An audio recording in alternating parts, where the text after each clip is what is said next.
Good morning, good morning. Namaste, good morning, everybody. Om,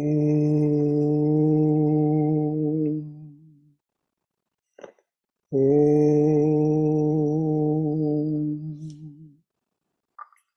Om,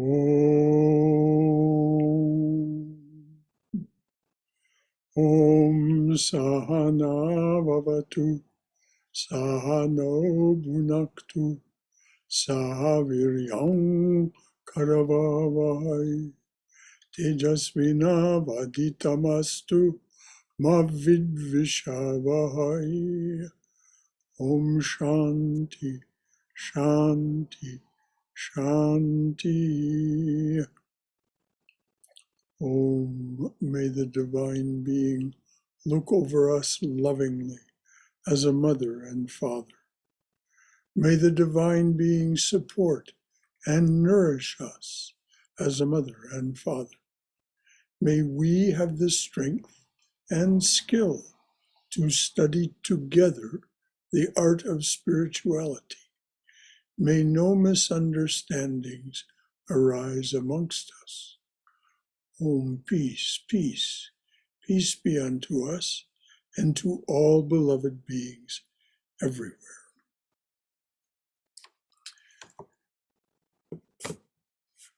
Good morning, and you are, of course, so welcome. We are studying Swami Prabhavananda's collection of talks, which were gathered together by his disciple Edith Tipple, or Nalini, under the title Realizing God. It occurred to me as I was thinking about the class this morning that it's been a while since I said anything about Swami Prabhavananda. So I'll do that now. Swami Prabhavananda was a highly favored disciple of Swami Brahmananda. Swami Brahmananda was the spiritual son of Sri Ramakrishna and Holy Mother. They, of course, had no physical children. Swami Brahmananda was recognized by all as their spiritual son. Swami Prabhavananda, born Abani Ghosh, became Brahmananda's disciple very early on when he was in college and joined the order very early on. And so by 1925, when he was still a very young man, he was sent to the United States. He had been educated for this actually the by the direct disciples of Sri Ramakrishna.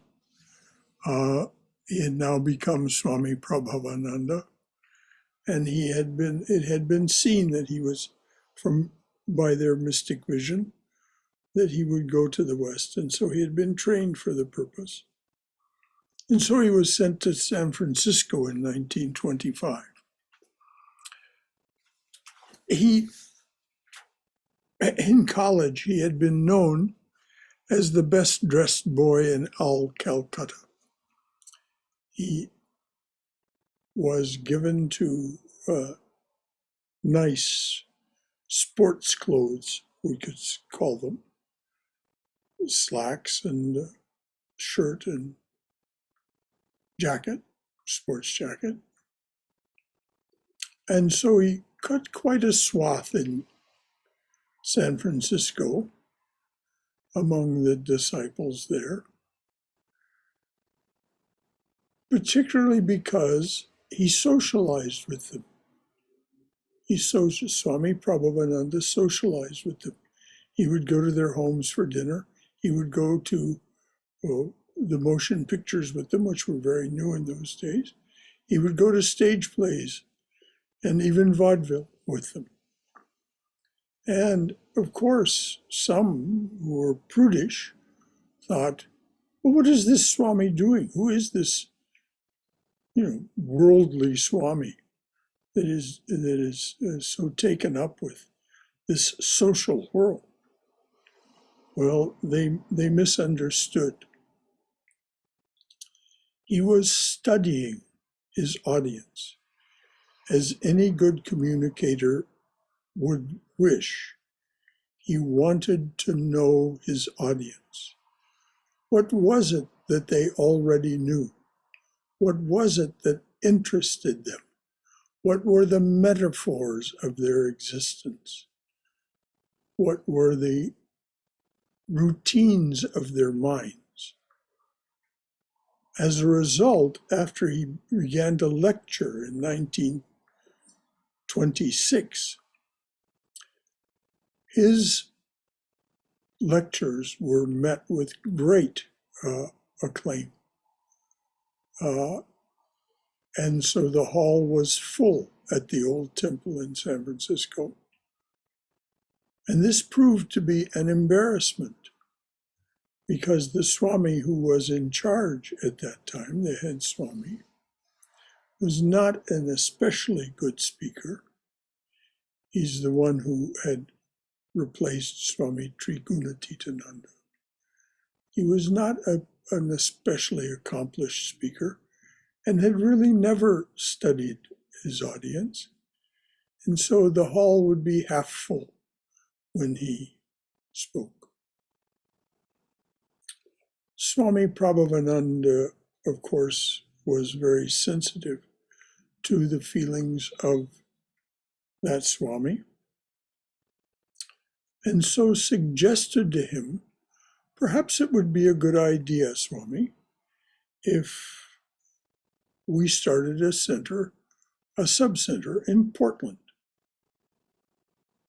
And of course, this was met with approval because it was embarrassing for the Swami to have his junior fill the hall while he himself was not. So the Swami in 1927 went to Portland. It was difficult going. Swami Prabhavananda did not have enough to eat sometimes when he first was there. He could barely pay the rent on an apartment.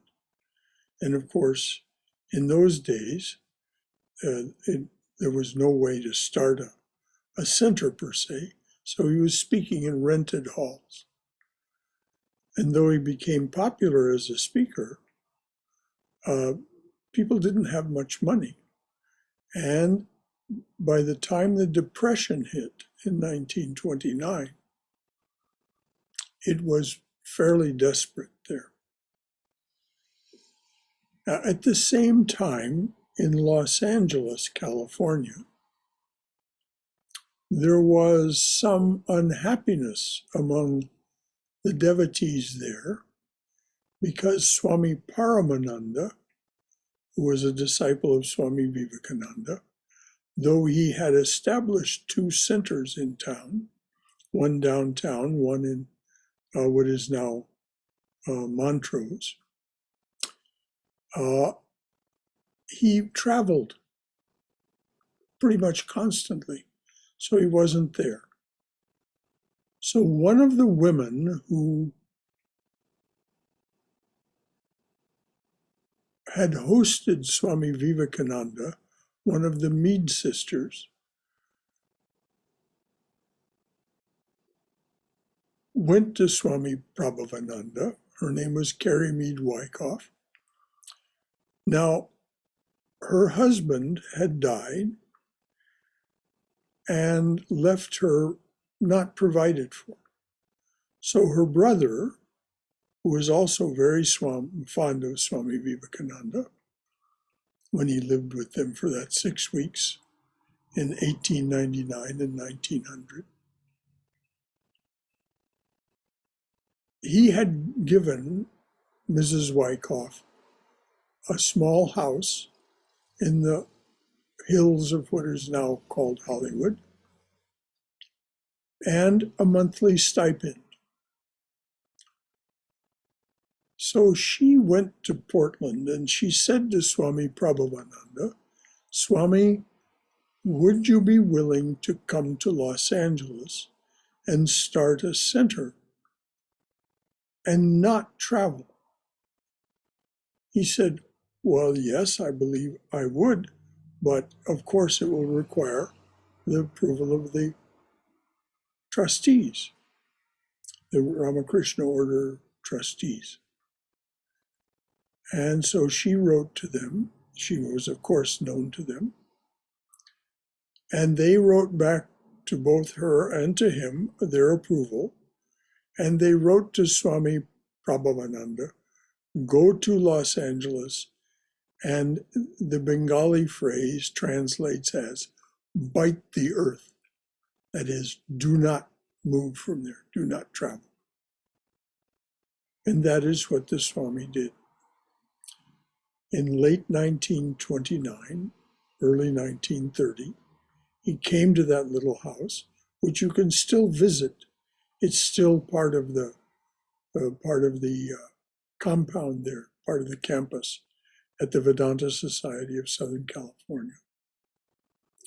He moved into that house with Carrie Mead Wyckoff, and also they were shortly thereafter joined by Josephine MacLeod, Tontine, Swami Vivekananda's dear friend and disciple. And so Swami began to speak. In 1938, his talks began to be transcribed. He spoke virtually every Sunday for years and years and years. And he left the body very deliberately on July 4th, 1976. So these talks that he gave from 1938 to 1976 were transcribed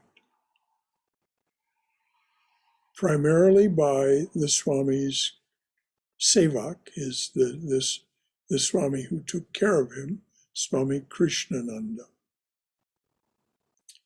Christopher Isherwood writes very amusingly of waking up at night and hearing tap, tap, tap, tap, tap, tap, tap, tap, tap, as Swami Krishnananda was transcribing the Swami's talks, Swami Prabhavananda's talks in the middle of the night. So Nalini, Edith Tipple, a dear friend who left us now about 2 years ago, she made the effort to gather together transcriptions of these talks and compare them. And so what we see in Realizing God is her very, very highly tuned, she was a great disciple, her highly tuned essence taken from each of these talks on the same subject. So that's what we're studying. The very best of Swami Prabhavananda's thoughts as he offered them over all those decades in Southern California. And he did indeed bite the earth. It was hard to get him to go away from the center. So I just thought I'd put that all on record for those of you who don't know much about Swami Prabhavananda. He is my guru. I was drawn to him in February of 1973 and never looked back, never looked aside. That was my spiritual home. So before we go ahead with today's reading and discussion, are there any questions or comments about what's been said? or anything else that might be of concern or interest to you. Brother Shankara, thank you so much for such a beautiful history and background.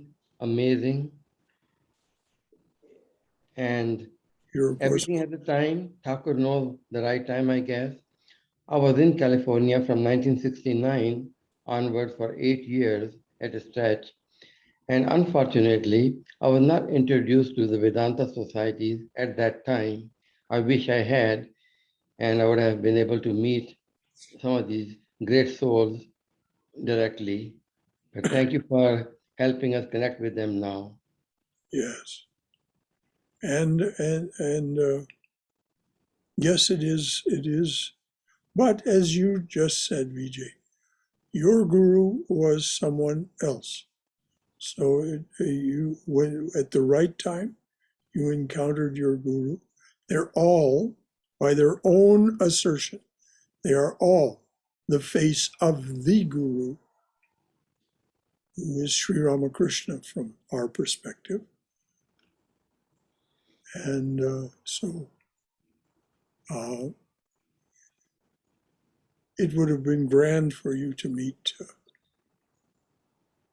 Swami Prabhavananda, but I didn't. I used to go camping in the mountains of the Santa Ana Mountains near the Trabuco Monastery for years. I passed right by the entrance to that monastery, and I thought that's an interesting name, Ramakrishna Monastery. I wonder what that is, but I never stopped, and that went on all through the '60s. And so, at the right time, with the right one. And those were the good times when Swami Ashokananda also was around in San Francisco. Oh, yes. And Swami Prabhavananda in Southern California at the same time. The two largest of the Vedanta societies in the West. They still are. The Vedanta Society of Northern California, and then the Vedanta Society of Southern California, which had many of the direct disciples were in those two locations. And of course, Swami Vivekananda himself started the Vedanta Society of Northern California in 1900. Brother Shankara, what was the name of the Swami who was there before Swami Prabhavananda took over in I Southern? deliberately didn't mention his name, dear. There's no sense embarrassing his memory. Okay. You can look it up if you like. Okay.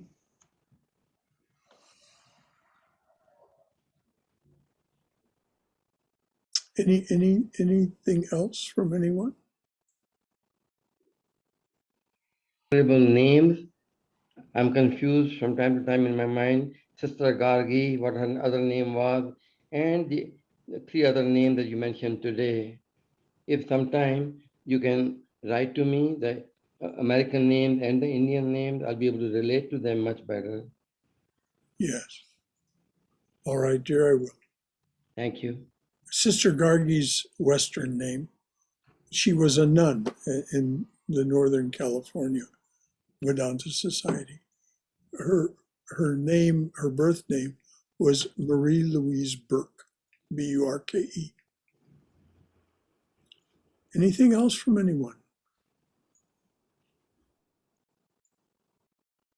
All right, dear. I've been reading the writings and lectures of this Swami in my spare time, and I came across the story of when Indra had incarnated as a pig, and he had totally forgotten he was a god. And it struck me that if even Indra doesn't remember he was a god, how much tougher it is for us in these human bodies. We really believe we're these human bodies. Well, that's exactly why that story is there, for us, so that we will be less judgmental of ourselves for forgetting our true original nature. Very well said, Brahmadas. That story about Shiva incarnating as a pig and then forgetting about his godliness resulted in Shiva himself coming. Because the gods came to Shiva and said, what's going on here? And Shiva goes to Indra and he pleads with him. And Indra just laughs. He's enjoying his life as a pig. So Shiva takes his trident and slays the Right, pig. and that's the power of Maya as we take these incarnations that even we don't remember where we've come from, because even Indra was under Maya's spell. That's how Yes, powerful yes, Maya yes, is. yes, exactly. So very well said. Anything else from anyone? All right, we'll go ahead with the Swami's talk on mysticism and mystic consciousness. He says, you can describe your experiences in life because you have something to compare them with. But the truth of God has never been expressed by the lips of man. The truth of God has never been expressed by the lips of man. It is indescribable, inexpressible, beyond feeling. Mystic visions and experiences have been described, and they are true, they are wonderful, but they are not experiences of the ultimate reality. They are milestones on the path of progress. I'm going to repeat that because this is so very important to us. When we have these experiences, they are definitely milestones on the path of progress. The truth of God has never been expressed by the lips of man. It is indescribable, inexpressible, beyond feeling. Mystic visions and experiences, they take place within time, space, and causation. Mystic visions and experiences have been described, and they are true. They are wonderful, but they are not experiences of the ultimate reality. They are milestones on the path of progress. And we can tell when we've had a genuine experience because it transforms us. How do we know it transforms us? Our way of thinking, speaking, and acting changes. As Swami Swahananda used to say, the only true measure of spiritual progress is change in behavior. And it doesn't mean that we have to force that change of behavior. No, when we have these experiences, then these things, there is a spontaneous transformation because you yourself, the living being, the jiva, you have replaced lower ways of being and thinking with higher ways of being and thinking. And so that translates into your behavior. We must understand that they are milestones on the path of progress. We must understand that. They show that we are progressing, but not that we have attained the highest and ultimate reality. One also must not despair at not having visions. Not everyone needs them. Let's be clear about that. Not everyone needs visions. Swami Yogatmananda, this incredibly you can't say enough about Swami Yogatmananda. In February of 2011, he sat at the kitchen table right here and told me that he had never had any experiences, no dreams, no visions.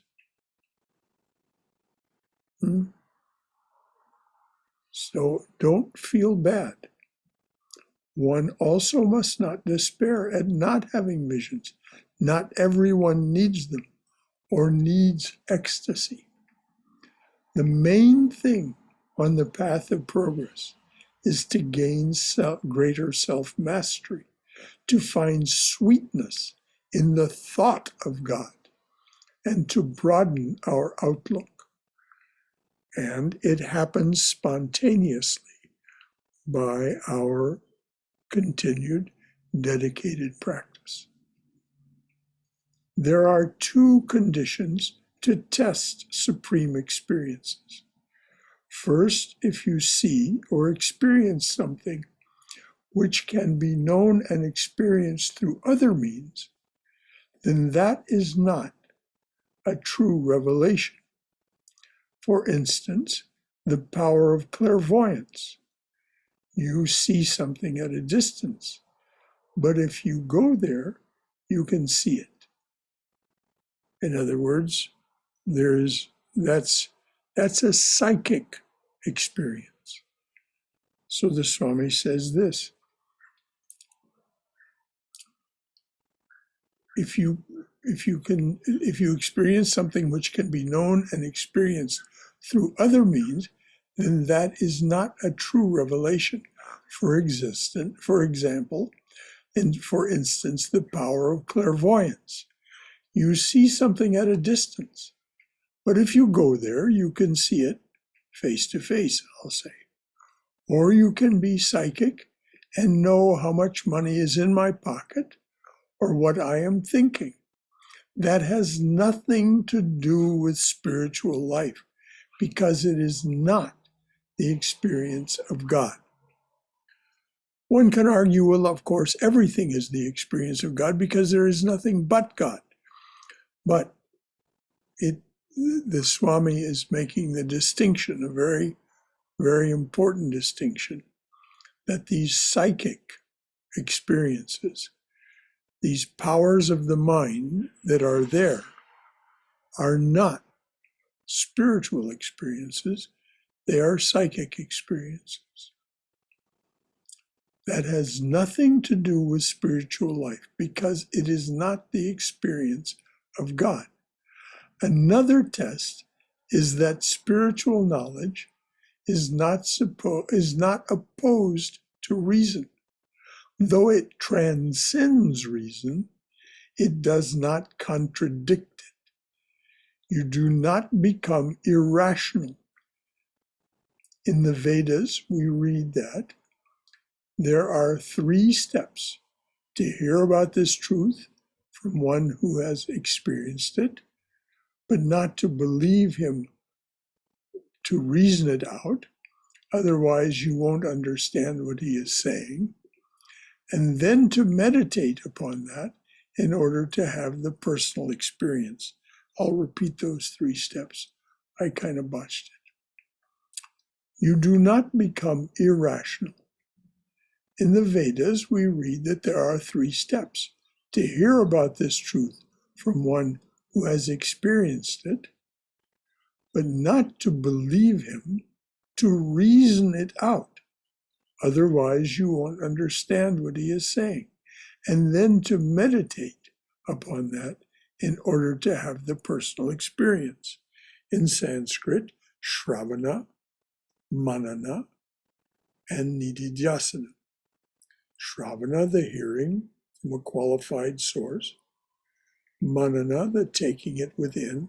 And as Sri Ramakrishna said, assimilating it.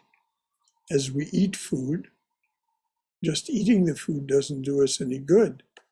Our system has to, over a period of hours, assimilate the essence of that food. That is what is needed for us. The same process is what happens as we take something into our mind and allow it to digest there, reasoning on it, but not reasoning in the ordinary sense of yes, no, doubts and fears and so on. Just how can this be true and how does it compare with the way I am thinking speaking and acting now. And then when you become convinced through this process of comparison and contrast with the truth of what you've been told, then you meditate on it, which is a process of contemplation, concentration, and meditation. And then the truth of it, as you sink deep into yourself, the truth of it is revealed to you. So, having said all that, there may be some comments from your own wisdom and experience, or there may be questions. Please be forthcoming. What is it that arises for you hearing these words from Swami Prabhavananda?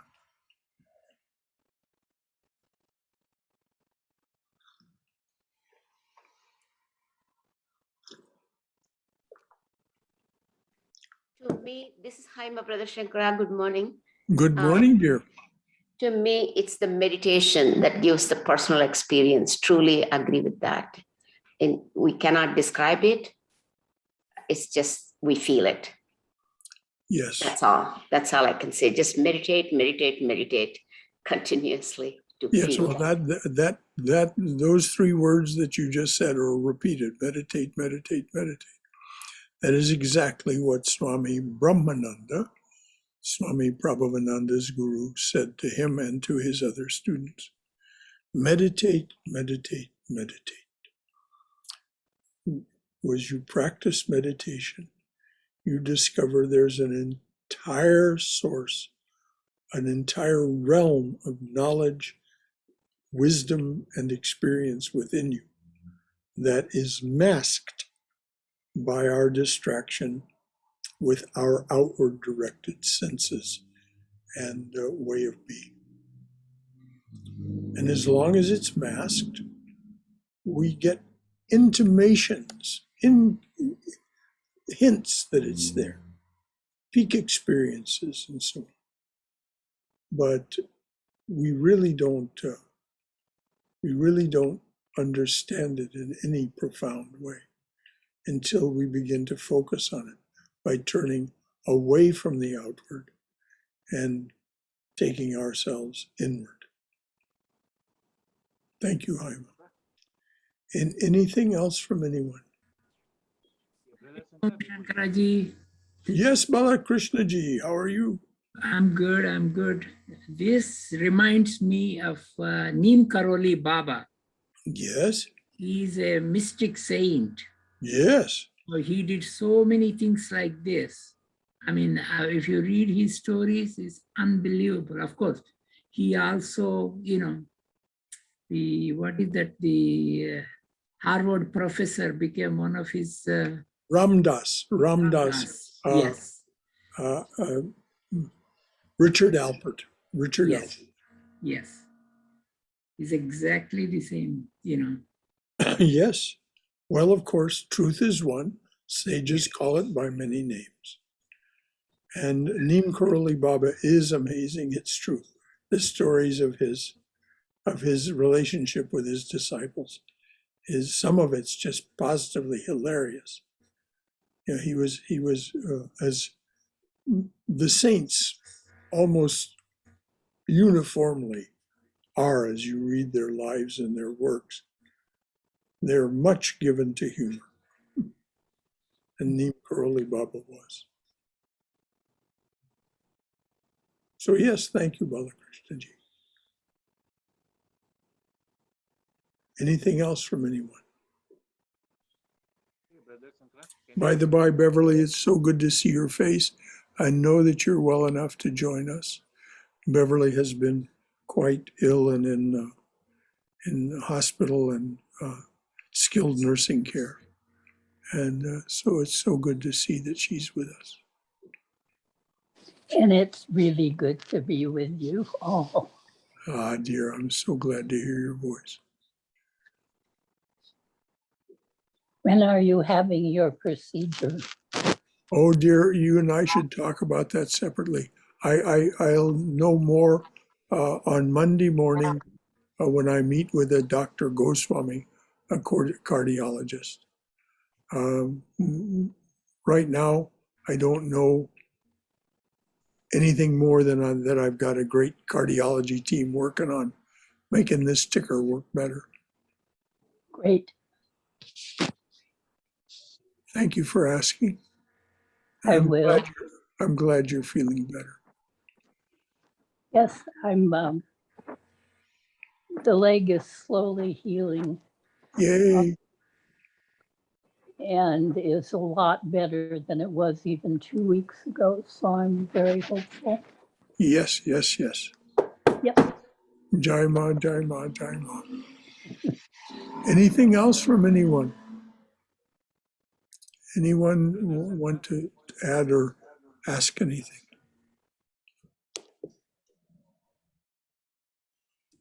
All right. Brother Shankara, Yes, dear. when it says that you do transcend it, reason, you do transcend reason, and it does not contradict it. You do not become irrational. I agree with that, but at the same time, Swami Sri Ramakrishna ji, so many people who are ignorant, they thought otherwise, that he was, not, he was being eccentric, I would say. Well, first of all, none of us can compare ourselves with the Lord of the universe if we accept that description of Sri Ramakrishna.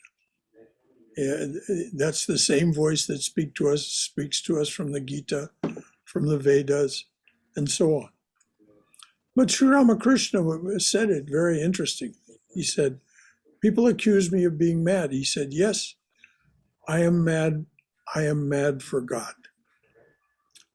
And he said, all people seem to be mad. Some for money, some for lust, some for power, some for fame. All seem to be mad. I am mad for God. And a condition devoutly to be wished.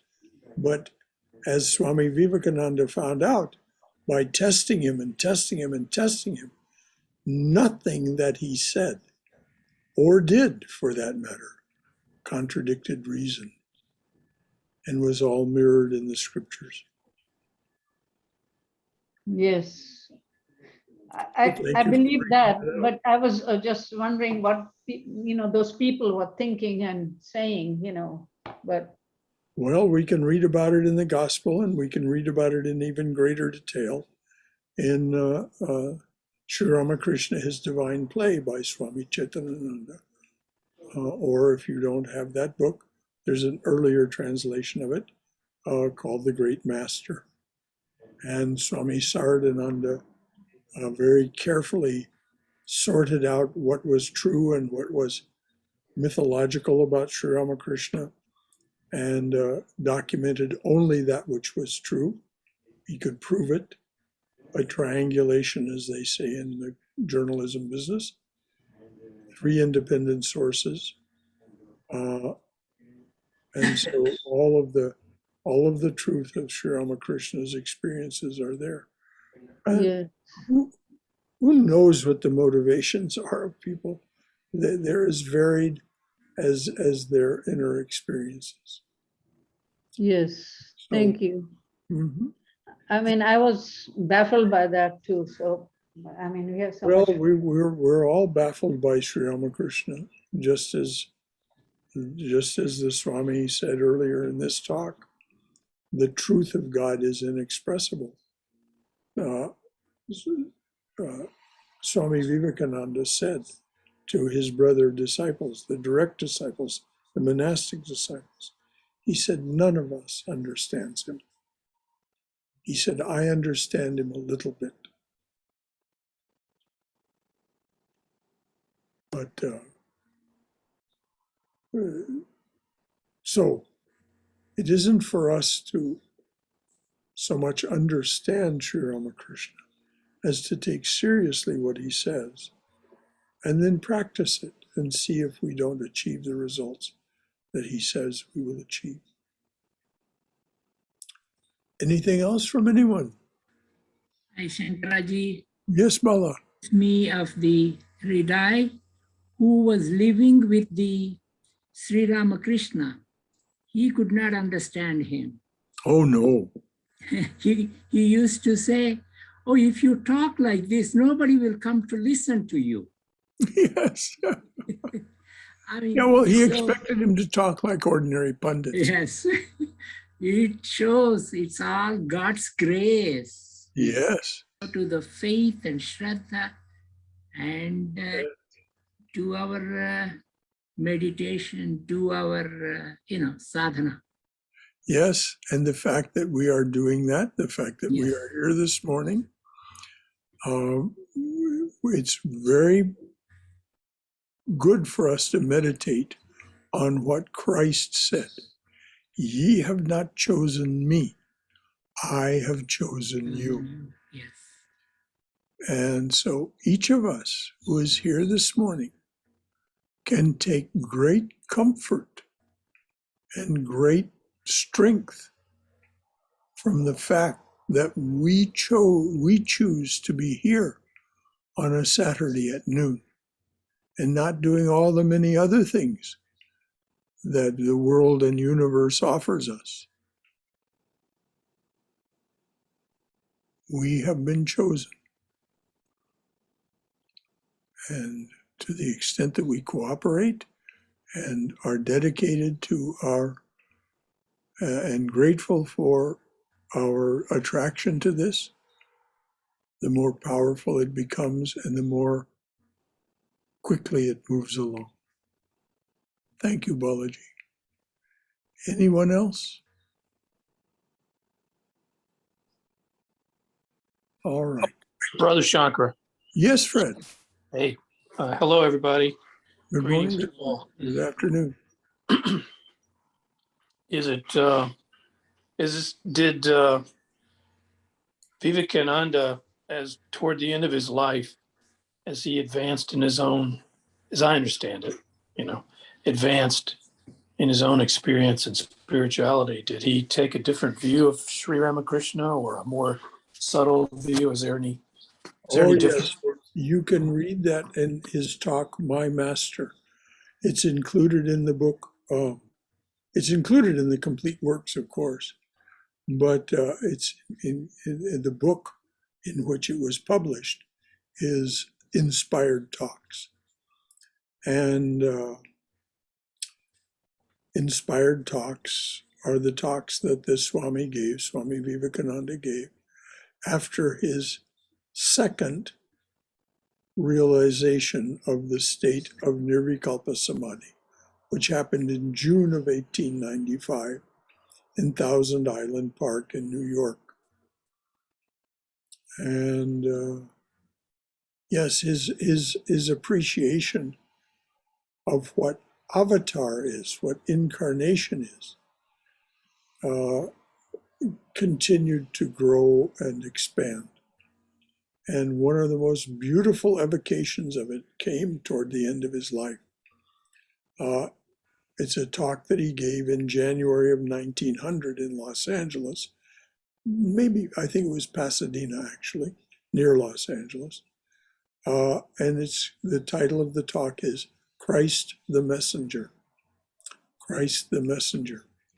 And if you think that is any way a minimization of Christ, no, that's not it at all. Just read the talk, and you'll see how that term messenger is used with the deepest and fullest reverence by Swami Vivekananda. And that was just 2.5 years before the end of his life. So yes, his appreciation of what the divine is and is to us continued to grow. You could also read that in his letters. He wrote some beautiful letters, particularly to two people, Josephine MacLeod Tontine, and to Frank Leggett, the man who owned the property where Swami Vivekananda spent his rest and recreation periods so often. The Ridgely Manor in New York. Frank Leggett was known to Swami Vivekananda as frankincense. And he wrote him some very moving letters. And you can find those again in the complete works. Thank you, Fred. Thank you. Anything else from anyone? Brother Shankara, Yes, Swayam. you have, I'm sure, answered this several times before, but I'm looking forward to your reply again. So the progress in this path occurs in peaks and troughs, and we are sailing along, doing the meditation, and then something comes and we fall. How do we not despair when the trough happens?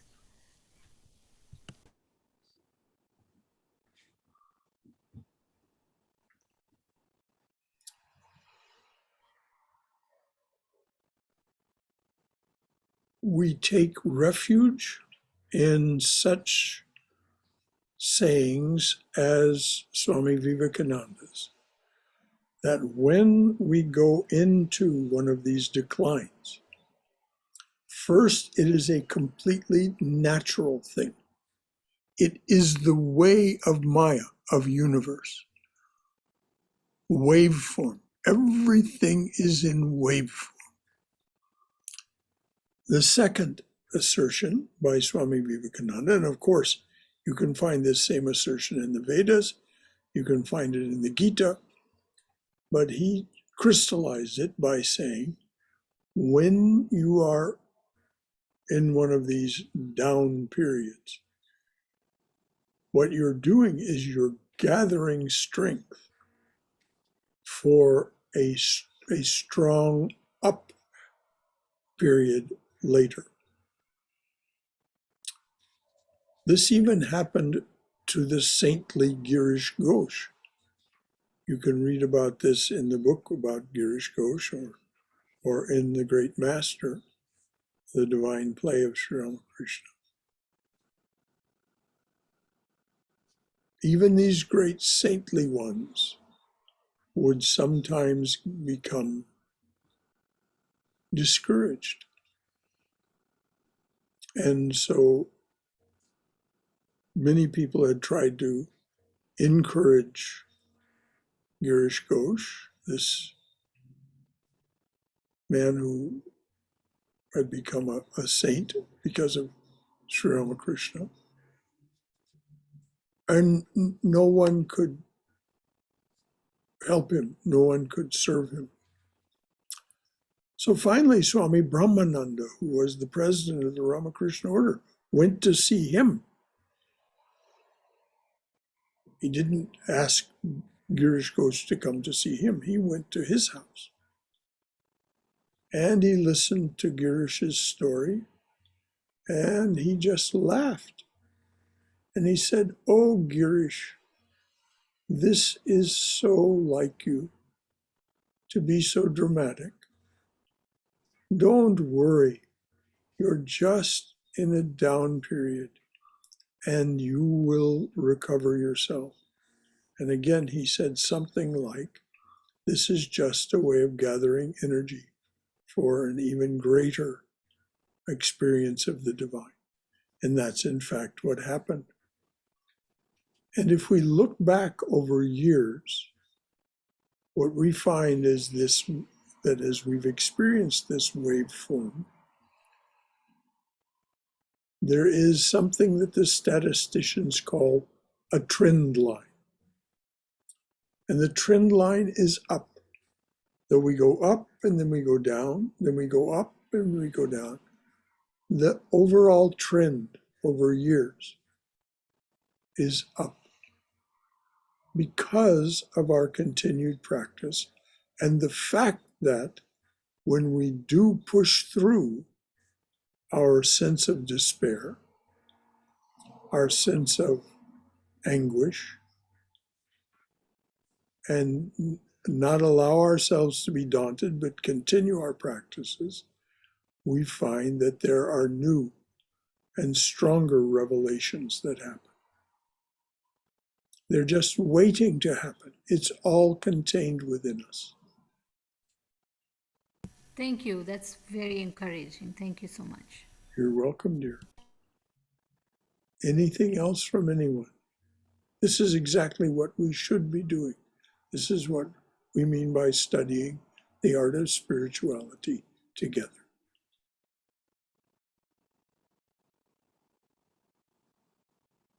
All right. The fundamental truth is that your experience is what matters.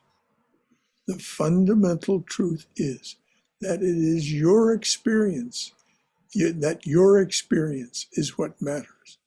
You cannot enjoy the beauty of the moon by looking at a painting. You are the measure of all truths. You are the measure of all truths. Try to understand that your nature contains and reflects every level of reality from matter to God. I'm going to read that again because it's so foundational. The fundamental truth is that your experience is what matters. You cannot enjoy the beauty of the moon by looking at a painting. You are the measure of all truths. Try to understand that your nature contains and reflects every level of reality from matter to God. There is no line of demarcation.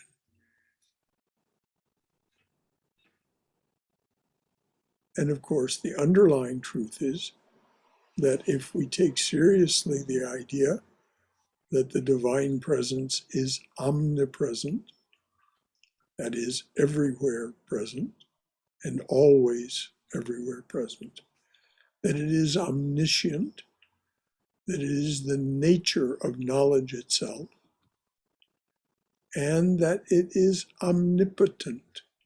It contains all power. All power is rooted there.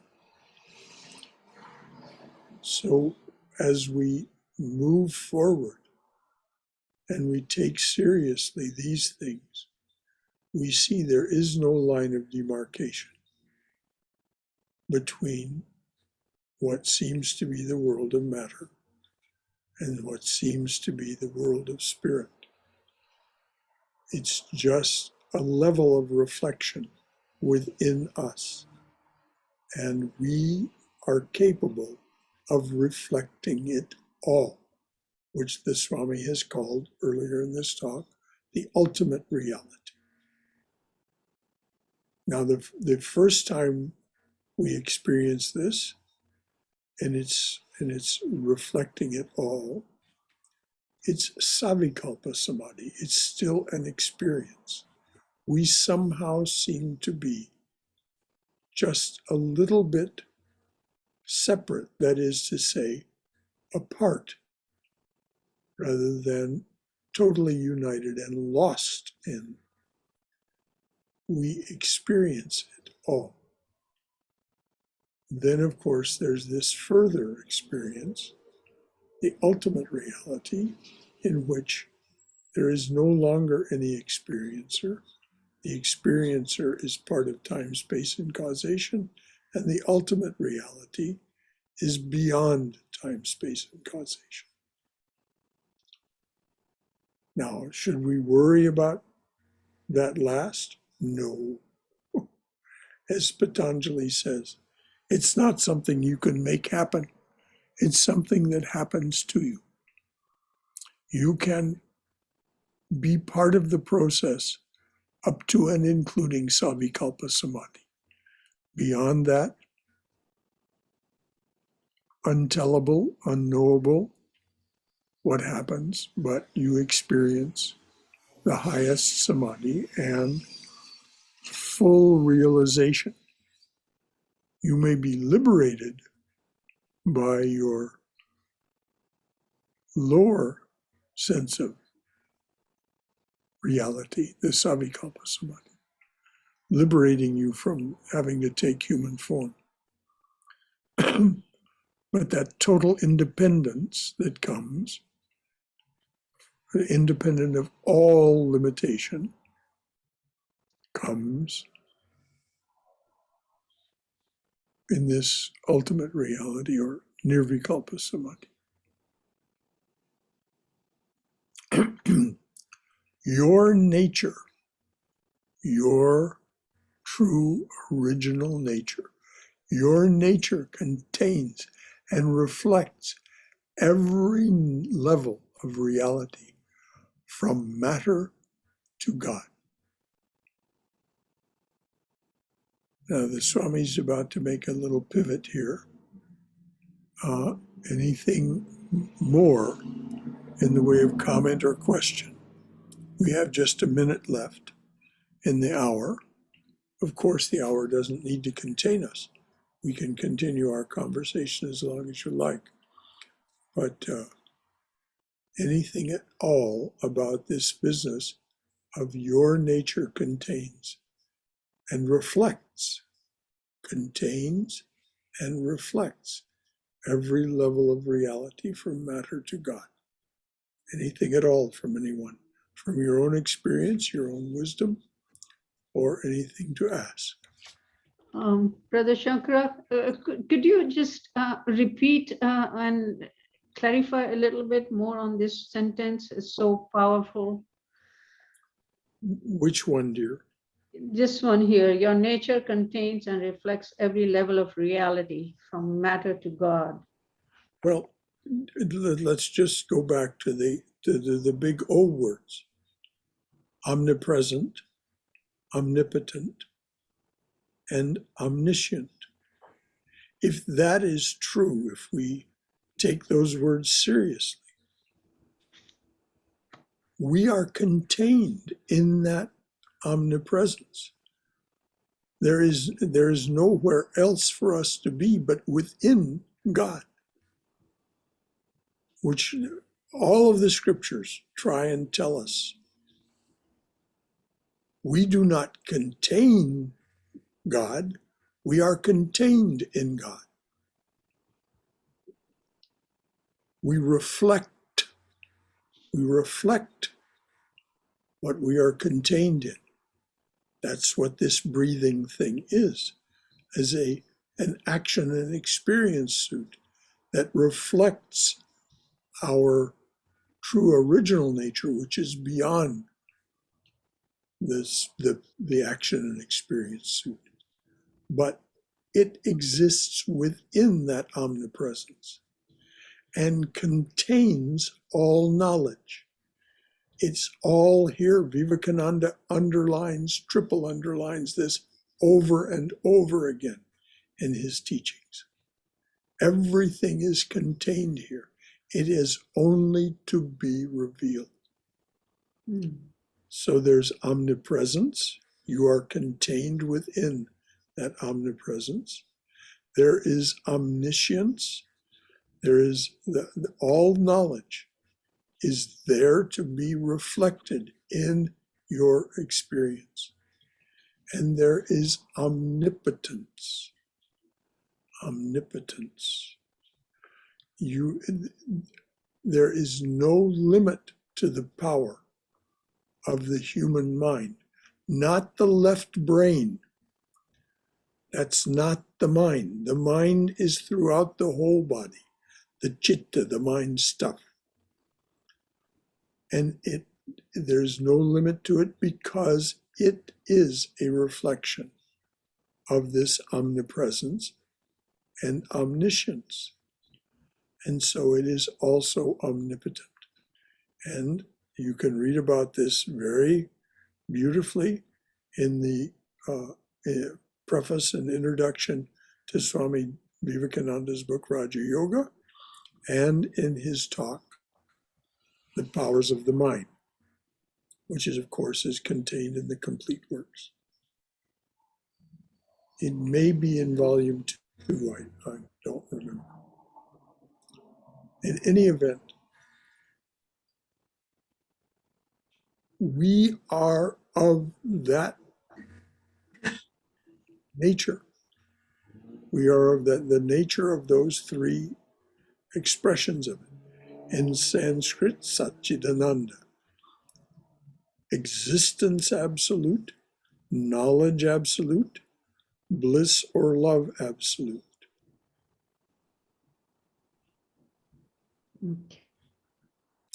We, as our divine being, as Satchidananda Brahman, we do not exist, we are existence itself. This apparent existence is a reflection.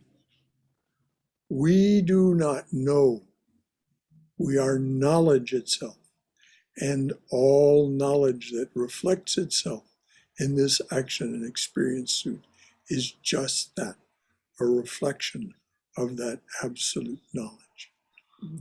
Thank you. And Thank you, bliss brother. or love, we do not love, we do not have bliss. We are that love and bliss itself. And so we express that as a reflection. And the more perfect the reflection, the more perfect the expression. And so we see that in the lives of the saints, which is why I so highly recommend that book, Love Poems from God, because we hear there the testimony of 12 realized souls that are very perfectly expressing the reflection, and sometimes speaking of it very much so. Hafiz has a poem about the mirror. It's absolutely exquisite.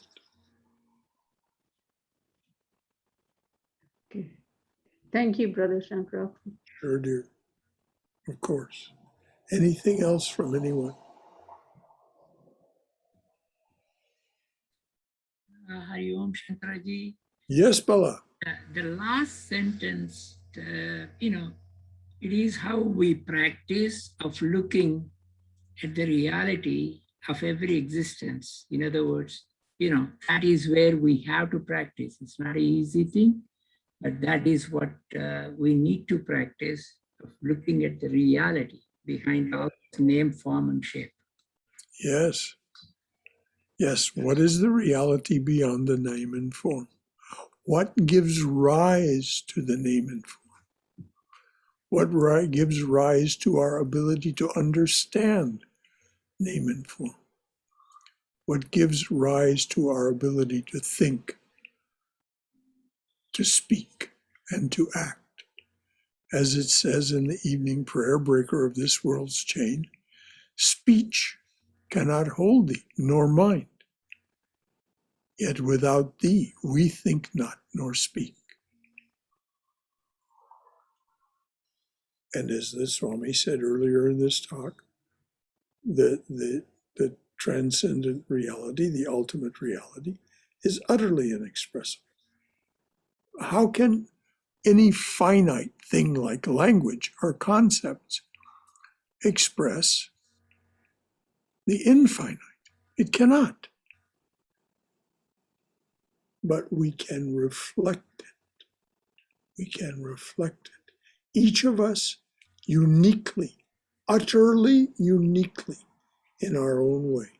And that is one of the great things to celebrate and be grateful for in our existence as human beings.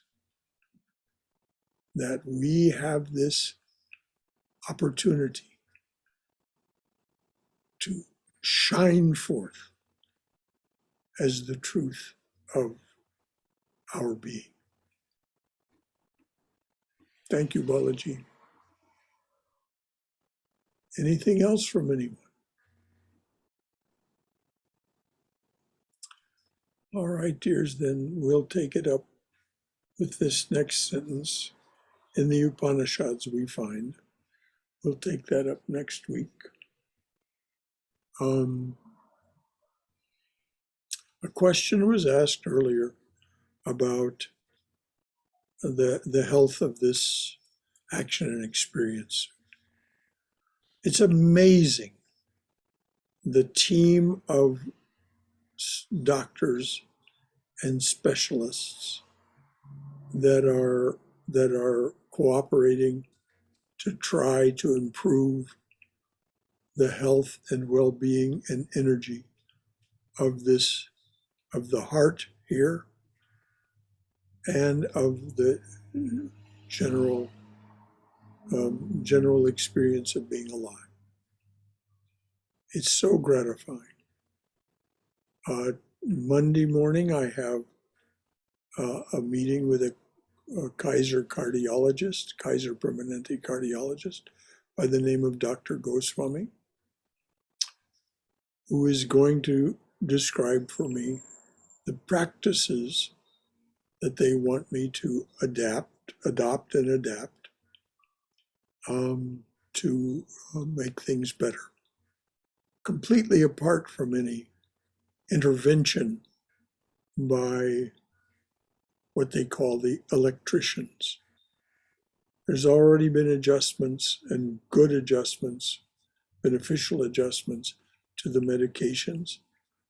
And the electricians, as they call themselves, these people these specialists, these cardiologists, who involve themselves with the electrical function of the heart.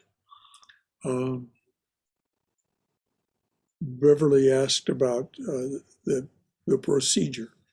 Well, that procedure, I was told maybe 10 days ago or so, by the electrician that is consulting with me, Dr. Iravanyan, that procedure is off the table because of the characteristics of this heart, this actual organ. But, he said, though option B is off the table, we are considering and looking at the options, plans C, D, and E. So option A is this implant that was put in May. Option B was a further sophistication of that, not possible. But and so he said he'd get with me by phone on September 30th. So that's all I know at this point. And after I meet with Dr. Goswami on Monday, then if there's anything that is of note, merit, or interest to pass along, that will be done. Anything else from anyone? All right, dear. Yes, Brother Shankara, Yes, Vijay. we'll keep our prayers, and Thakur's grace, I'm sure, will help us all. And please know that we all, the whole gang, is with you. Thank you. I love that word. The whole gang. Our gang. Yes. It's our gang. Well, I feel that, Vijay, and it's very sweet and very gratifying. And so we'll just leave it at this. Om Asatoma Satkamaya. Tamasoma Jyotirgamaya. Mrityorma Amrutangamaya. Abhirabhir Moiti. O dearly beloved Lord, lead us from thy lesser truth to thy highest truth. Lead us from darkness and ignorance to the brilliance of thy wisdom and love. Lead us from death to immortality. Light us through and through, light us through and through with thy everlasting shining presence. Om peace, peace. Peace be unto us and to all beloved beings everywhere. Tomorrow morning's talk, tomorrow morning at 11, the talk will be Thou shining, everything shines. Thou shining, everything shines. And for those of you who like these things, it starts with a short, but people have found it very strong guided meditation. Starts with a guided meditation. And Brother Shankara, yes, dear. we love your prayer that you do, a flower at your feet. Could you say that prayer today for us, please? Well, yes, dear. Dearly beloved, a flower at your feet for each one who comes to your open door. A flower at your feet for each one who stands by your open door and says, come to me, offering to break this world's chain that binds us down to ignorance, suffering, and death. A flower at your feet for each one who takes the path that you have struck through this your jungle world. Om Shanti Shanti Shanti. Amen. Peace, peace. Peace be unto us and to all beloved beings everywhere. Thank you. Thank you. You're welcome. Thank you, brother. You're most welcome, dears. So, Jai Shri Guru Maharaj Ji ki Jai, Durga, Durga, Durga. May you be safe. May you be healthy. May you be cheerful. May you have peace of mind. Go forward in the loving and protective embrace of the Divine Being as our Mother and Father. So until tomorrow morning, for those of you who join us, Jai Shri Guru Maharaj Ji ki Jai. And again, Beverly, so good to see your face. So good to know you're feeling well enough to be with us. And that goes for all of you, but of course, those of you who've heard me talk about it before, Beverly and I are such old friends. We became friends in 1958 when we were in high school together in Riverside, California. So it's just so good to have her with us. Anything else from anyone, dears? Thank you, Brother Shankara. Thank you, everybody. Well, thank you. Bye. Thanks to all of you who contributed by your presence. As you've heard me say, it's wonderful those who actually speak out, but you contribute by your presence, regardless of whether you speak out or not. And we are doing this together. Jai Shri Ramakrishna Jai Ma. Jai Yesu Deva. Jai Yesu Deva. Jai Maria. Okay, until tomorrow morning.